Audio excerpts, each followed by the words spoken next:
Should have used the Peloton for tennis, but you know what? Don't need it. Ready to rock and roll. Ready to rock. Go? And by the way, John, I hadn't thought of it until yesterday because at first I think when we moved tennis to this day and we knew a Phillies game, it seemed like a bit of an inconvenience, like it could cause traffic problems. You know, the station's not even going to maybe be on the air with a regular show, meaning Joe and Hugh, when the competition ends. So at first it seemed like a lot of us cleared our well, I know. I appreciate that. For last week. Well, exactly. But here's the beauty of it. And like, this is no joke because 45,000 people are going to descend on Citizens Bank Park today, and the parking lots are wide open to be is wishful parked thinking in. by No, it's not. Like, Joe? James, we could have 1,000 to 2,000 people walk over. I don't know if we will. 11:30 today.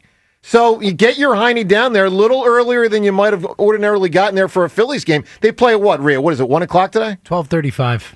I thought it was 1. Rhea's microphone's not on there. 12:35. 12:35 Oh, that's today. even better. Yeah.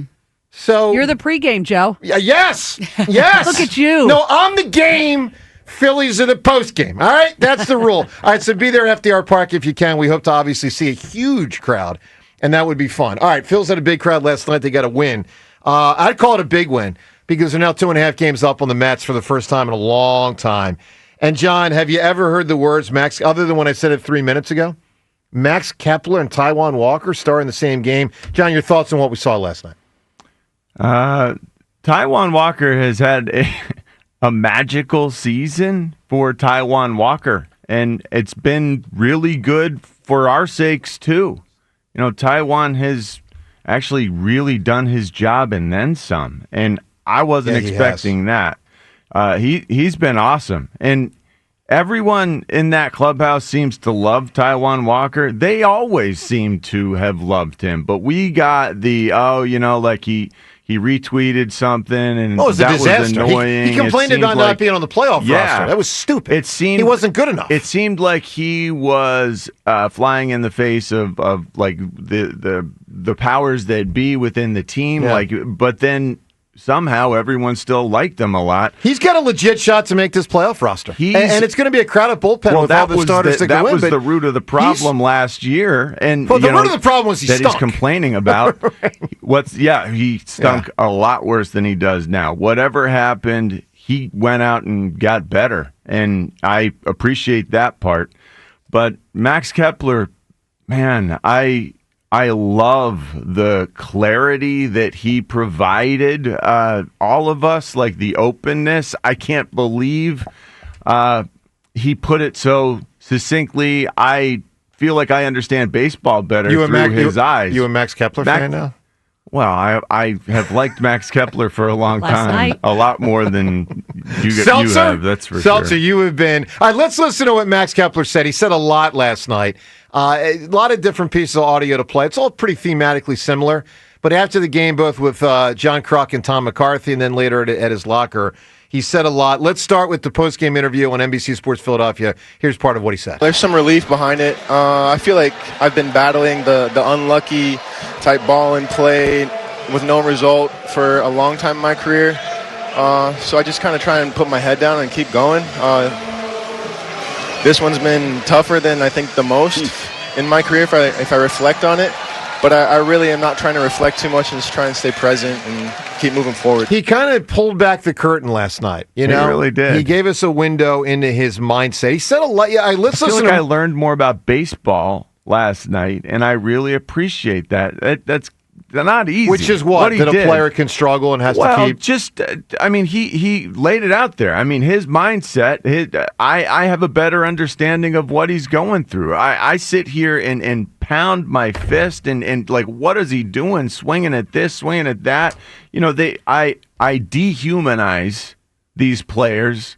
You know, like Castellanos, like low and away. What's he doing? Swinging. Like in my mind, I'm seeing red. I don't even see Nick Castellanos, who I know is a great father, you know, to his son, and really a great teammate, a guy that these guys depend on through thick and thin. I need to get these guys. Getting all soft. What a softy over there. What's going on here? Maybe. But it's adorable. Look, Kepler last night. You gonna get my hug? Gave us a peek into how hard it's been for him, and that part was probably hard for him too. Well, that part, but I appreciate it, and it really makes me feel like I have a deeper understanding of what these guys deal with on a day-to-day. So, look, we'll play the audio through the show. It is interesting. We as a fan base from time to time are tasked with trying to resolve within our own minds and the collective fan base minds how to approach a player when he's struggling, which Kepler obviously has dramatically struggled for 4 months. James, you've probably been the harshest on him. No, we've all been hard on him. He's been a horrible Philly. I mean, let's just be candid. But, he seemed like a good guy. What he presented last night seemed very authentic.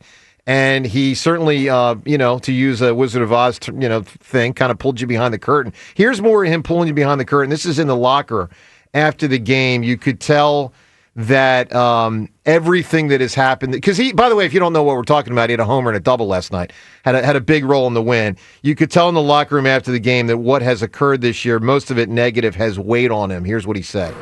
To be honest, it does get to me. I'm an overthinker, even before I started playing this game, so I try and analyze, what I did right or wrong in the past, and what's to come in the future, and takes away from the present. And I have to, remind myself, or have the people that, my support team remind me that I'm in a beautiful place and a beautiful opportunity, and to just enjoy the moment regardless of, rough patches or not. All right, now look, everyone can weigh in on how you, as a fan, because it does get, I think, a little tricky sometimes, how you as a fan then sort of, what's today look like?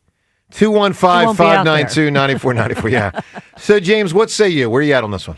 Well, I mean, I appreciate him, opening up. I feel bad. Look, I have never, to the Ritchie point about, watching them and go out, like, one of my, I've said a million times on the show, you and I have argued about the Bryce Harper thing when his wife was pregnant when he first got here, and his life changing. I'm a big athletes are humans, guys. Like, I get it. They have human emotions. They deal with the same problems that we do, and I get it. A new place, all this stuff. It's tough. But, like, I don't like Max Kepler on the Phillies. Like, I think he's a bad player. I don't think he adds a lot to this team. And even in the way he said it, like, it's like he said multiple times, and we heard it in that first cut, that, like, I've been a victim of bad luck my whole career. No, man, that means you're just not that great a hitter. Like, I'm sorry. If it's one season and every year your batting average on balls in play is 350, and 1 year it's 250, like, yep, that's bad luck. Smoked the ball to the third baseman 17 times. And I know that luck. happens to you sometimes, but that happens to every player. So it's like the mentality of it. Like, I appreciate him opening up. I feel bad for him that he's struggling. I want him to play better. All I want is the Phillies to win games and to be awesome. Like, I want every player on that team to be awesome. I have no personal bias against any of these guys, but I'm happy for him last night, but it's not like if they DFA'd Max Kepler tomorrow, I'd be fine with it. And by the way, and they may, because they need to make a decision in the next month or so, him or Crawford. And it could be Crawford, theoretically, as soon as this week. I mean, they're going to make it by Friday night. That's basically, they're going to make that decision tomorrow. I mean, Topper basically said that. Yeah, I mean, Kepler is probably gone, right, Rhea? Probably gone. So, there's a lot in there. There's the box, and I'll use that word, box, I feel like it almost puts, us as fans in when you're so critical of a player, but then you hear the human side. John, you saw it with Donovan. The probably gone part, I think, contributed to last night. Yes, I agree with that. That's part of why he was pulling back the curtain.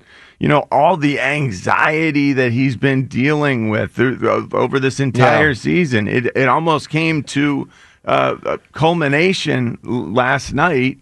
And it was like, holy cow, I can breathe a little bit. Wow, what a relief. Right. But, oh, my gosh, I've been going through a lot. I really do. I don't think that comes out if he's feeling confident that he's coming back. Yeah, that's interesting. If he knew he had 3 more months to be here, all of August, all of September, all of October, would he have said all that he said? Yeah, that's interesting. Look, we'll take your reaction on what Kepler said. There's a lot more to it.